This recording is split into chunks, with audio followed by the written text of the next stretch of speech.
అందరికీ నమస్కారం. నేను మీ వేణుగోపాల్. ఇది ఏదో ఒక వినోదాత్మకమైన వీడియో కాదు.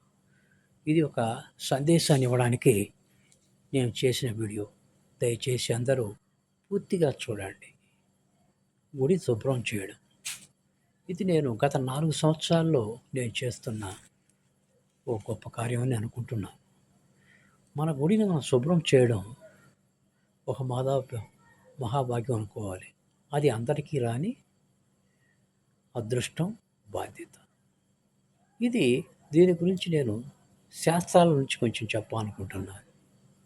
ఒక విశేష పూజ చేసినా కానీ రాని ఫలితం మనం గుడిని శుభ్రం చేసినప్పుడు మాత్రమే వస్తుంది. మామూలుగా అయితే నేను ఈ వీడియోను భక్తి సంగీతంతో నింపాలి అనుకున్నాను. సమస్యల వల్ల తర్వాత విషయాన్ని మీకు స్పష్టంగా చెప్పాలని నా ఉద్దేశం కాబట్టి చేస్తున్నాను. నేనేదో గొప్ప పని చేస్తున్నట్టు కాదు. ఇది నేను ఒక మహాభాగ్యంగా తీసుకుంటున్నాను. శాస్త్రాలు ఏమి చెప్తాయంటే నువ్వు ఎంతటి గొప్పగా ఒక పూజ నిర్వహించి చేసినా కానీ రాని ఫలితము గుడిని శుభ్రం చేయడం వల్ల మాత్రమే వస్తుంది. ఇది ప్రతి ఒక్కరూ తెలుసుకోవాల్సిన విషయం.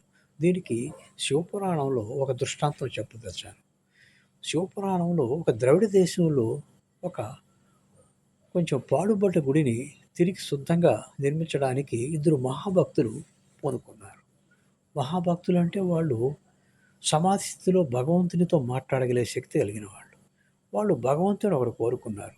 స్వామి, ప్రతిరోజు మేము కూలీలు తీసుకొచ్చి పని చేస్తాం. పని చేసిన తర్వాత సాయంకాలం వాళ్ళకి ఇవ్వాల్సిన రుసుమును, డబ్బును బంగారు నాణ్యాల రూపంలో మేము ఈ గుడి గోడలో, ఈ పాడుబడ్డ గుడి గోడలో ఓ రంధ్రంలో చేయి పెడతాం. మాకు మేము బంగారు నాణ్యాలు ఇవ్వాలని భగవంతుని కోరుకున్నాడు. కలలో కనిపించి స్వామి సరే అన్నాడు.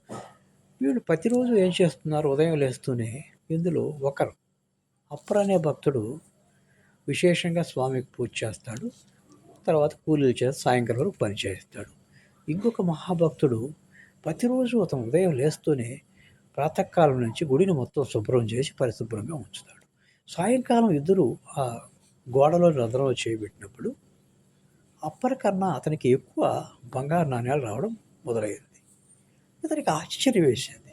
నేను ఇంత కష్టపడి ఇంత పూజ చేస్తే నాకెందుకు రావటం లేదని భగవంతుని తలుచుకుని రాత్రి నిద్రపోయారు.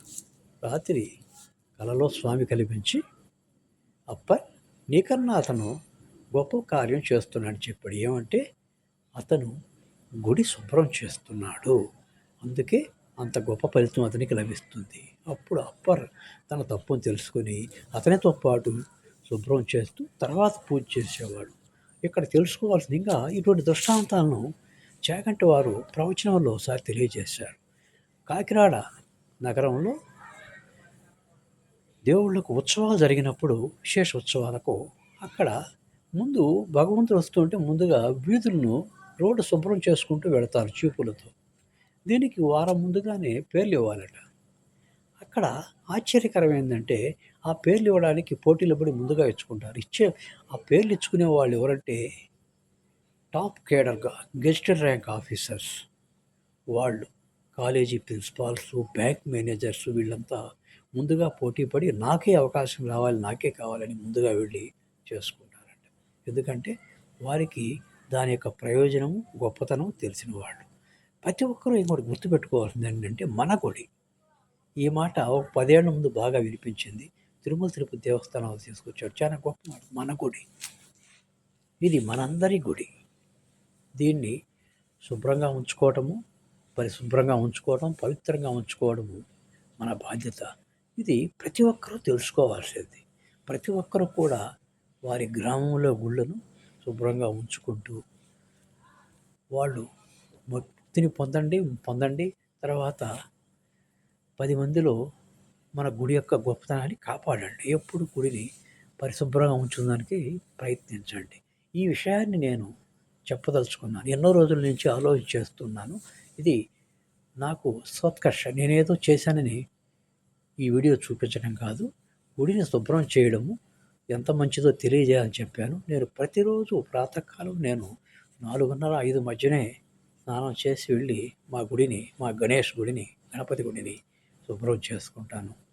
నేను తర్వాత నా దినచర్య ప్రారంభిస్తాను. ఇది నాకెంతో సంతోషదాయకం. ఒక్కరోజున గిడుకు ఏదైనా అనివార్య కారణాల వల్ల వెళ్ళలేకపోయినా నేనెంతో బాధపడతాను. ఈరోజు భగవంతుడు నాకు అవకాశం ఇవ్వలేదనే నేను బాధపడతాను. కాబట్టి ప్రతి ఒక్కరూ మీ గ్రామంలో గుడిని పరిశుభ్రంగా ఉంచుకోండి, తరించండి, ముక్తిని పొందండి, మోక్షాన్ని పొందండి. ఇట్లు మీ వేణుగోపాల్.